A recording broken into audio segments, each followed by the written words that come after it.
Selamat malam Ibu Bapak Saudara-saudari yang dikasihi Tuhan. Apa kabarnya? Semoga berada dalam keadaan baik di malam hari ini.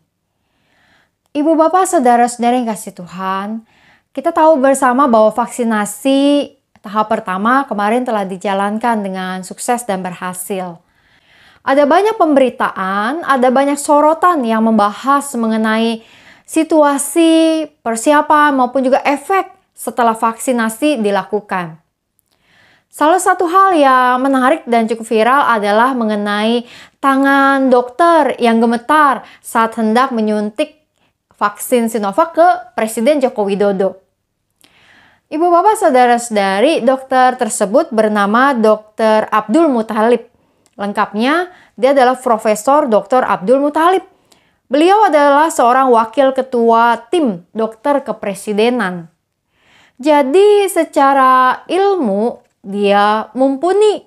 Dia bukan orang kemarin sore di dalam dunia medis, di dalam hal suntik menyuntik. Dan dia adalah juga seorang wakil ketua tim dokter kepresidenan. Maka bertemu dengan presiden adalah bagian dari keseharian di dalam pekerjaannya. Walau demikian, ilmu yang ia miliki dan kebiasaan atau juga tanggung jawab yang memang membuat dia sering bertemu dengan presiden tetap mendatangkan sebuah perasaan deg-degan baginya ketika ia hendak menyuntik presiden. Bagaimana tidak? Proses itu dilaksanakan secara live streaming ke berbagai tempat. Bukan hanya di Indonesia, tapi juga ke luar negeri. Semua orang bisa menonton peristiwa tersebut secara langsung. Dan belum lagi ada banyak kontroversi seputar vaksin yang terjadi. Maka beban dan tanggung jawab yang berat itu yang membuatnya rupanya deg-degan dan sang dokter pun akhirnya sempat gemetar sebelum akhirnya bisa kemudian menyuntik presiden dengan berhasil, dengan baik. Ibu bapak saudara-saudari yang kasih Tuhan. Gemetar menghadapi sesuatu. Mungkin kita juga alami dalam kehidupan kita. Karena kita adalah manusia yang memang bisa memberikan sebuah respon-respon terhadap situasi yang ada di sekitar kita. Perasaan dan pikiran kita yang cemas atau takut terhadap sesuatu membuat kita bisa menghasilkan gerakan-gerakan yang tidak mudah untuk kita kendalikan. Yaitu misalkan gemetar. Ibu bapak saudara-saudari yang kasih Tuhan. Di dalam semua hal yang kita jalani pada saat ini dengan situasi pandemi ini. Ada banyak hal yang juga mungkin bisa membuat kita gemetar. Mungkin kita gemetar saat hendak dites baik dari vena maupun juga swab. Saya kadang-kadang suka melihat tuh ya. Proses swab PCR yang dilakukan di klinik kita gitu, ngelihat pasien lain. Dan kalau ngelihat pasien lain kadang-kadang juga membuat kita merasa ngeri gitu ya, ngelihatnya orang lain yang lagi di swab kayak ngerasa diri sendiri gitu ya. Apalagi kalau kita ngadapin sendiri, nggak mudah. Saya beberapa kali di swab sebelumnya harus tarik nafas dulu, tenangkan diri dulu. Jangankan di swab PCR, ngambil darah dari vena aja gitu ya. Saya sih nggak berani ibu bapak sekalian ngelihat gitu ya. Ada yang berani dilihat saat suster menyuntik, mengambil darahnya. Saya mah biasanya buang muka gitu ya. Suster bilang, tarik nafas bu. Saya itu tahu kode untuk siap-siap begitu ya. Nanti ketika sudah suster bilang, sudah selesai bu. Wah, baru saya berani lihat. Untuk melihat kapas atau tisu alkoholnya itu. Ada juga orang-orang yang mungkin merasa takut dan gentar untuk membaca hasilnya. Dan mungkin bagi sebagian orang ini yang lebih menggetarkan daripada proses pengambilan sampel itu sendiri.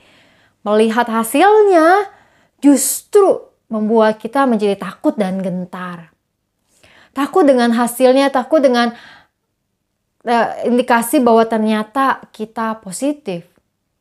Atau kita juga bisa merasa gemetar bahwa Setelah kita membaca hasil dan ternyata kita positif, lalu pikiran kita dipenuhi dengan berbagai macam pikiran-pikiran. Aduh, susah cari rumah sakit sekarang. Bagaimana kalau kenapa-napa dengan saya? Ini bagaimana saya harus menjaga kesehatan saya? Ada banyak hal yang bisa membuat kita merasa cemas, yang membuat kita sulit untuk tidur saat malam, yang membuat badan kita gemetar menghadapi pengalaman-pengalaman tertentu. Ibu, bapak, saudara-saudari, jika hal-hal itu yang sedang kita rasakan pada saat ini, maka mari kita memperhatikan apa yang 1 Petrus 4 ayat ke-7 sampaikan. Kesudahan segala sesuatu sudah dekat. Karena itu kuasailah dirimu dan jadilah tenang, supaya kamu dapat berdoa. Kita harus menguasai diri kita, menenangkan diri kita. Jika kita takut atau khawatir menghadapi sesuatu, tariklah nafas sedalam mungkin dan hembuskan. Tariklah nafas dan berdoalah pada Tuhan. Katakan pada Tuhan, Tuhan, aku mohon kekuatan kepadamu. Dan biarlah kiranya kita membiarkan kekuatan Tuhan yang menenangkan kita untuk menghadapi tes yang perlu kita lakukan, melihat hasil dari tes itu, bahkan menjalani tahap-tahap perawatan ketika kita terinfeksi COVID-19. Dan kita membawanya di dalam doa-doa kita kepada Tuhan. Tuhan yang Maha Kasih, ada banyak hal Tuhan yang bisa membuat kami gentar, membuat kami cemas, membuat kami khawatir, membuat kami gemetar menghadapi sesuatu. Khususnya di dalam situasi pandemi yang semakin meluas pada akhir-akhir ini. Tapi Tuhan, biarlah kami percaya bahwa Engkau terus menjadi sumber kekuatan kami. Kami berdoa untuk setiap tim-tim medis di dalam tugas dan tanggung jawab mereka. Kiranya Tuhan pimpin mereka dalam menjalankan segala proses dengan baik. Kami berdoa untuk proses vaksinasi yang terus dijalankan agar segalanya menjadi baik adanya. Tuhan, Kau yang memberikan daya tahan kepada kami Tuhan sebagai masyarakat agar kami juga dapat terus memiliki kesehatan yang terbaik. Kami berdoa untuk mereka yang menjalani perawatan demi perawatan di rumah sakit, di tempat-tempat isolasi mandiri atau di berbagai tempat lain. Kiranya Engkau yang terus menemani, Engkau yang terus menjaga. Kami berdoa secara khusus untuk saudara-saudari kami yang bergumul dengan kondisi mereka karena COVID. Oma Amelia dalam perawatannya di rumah sakit serta Ibu Teresia bersama dengan keluarga. Kami berdoa untuk Ibu Sunarti, mama dari penatua Erita. Kami berdoa untuk Bapak Adi Wirawan Marjuadi di rumah sakit. Kami berdoa untuk Bapak Andreas Budiarto di dalam isolasi mandirinya. Kami berdoa untuk Bapak dan Ibu Kris Prianto di Solo, orang tua dari penatua Ika dalam isolasi mandiri. Kami berdoa untuk anak kami Hansel dan ayahnya Bapak Edi Setiawan dalam isolasi mandirinya. Kami berdoa untuk Ibu Herda dan keluarga, adik dari Oma Melani.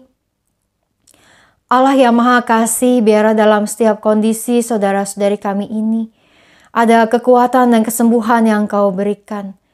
Di dalam perawatan mandiri maupun di rumah sakit, biarlah kiranya Tuhan berkati makanan, minuman, obat-obatan, vitamin, pola hidup, semangat, agar setiap mereka dapat terus dipulihkan. Kami berdoa juga ya Tuhan untuk proses pemulihan Pendeta Roni Nathanael dari tulang punggungnya serta Penatua Henry Darmawan di Bandung. Kiranya kasih setiamu terus menguatkan mereka menjalankan proses pemulihan ini. Kami berdoa ya Tuhan untuk proses PPKM yang dijalankan di Jawa dan Bali, bahkan untuk seluruh wilayah-wilayah daerah-daerah. Biarlah kiranya terus-menerus kesadaran masyarakat dapat meningkat di dalam situasi yang ada pada saat ini. Kami berdoa untuk perubahan-perubahan cuaca pada saat ini.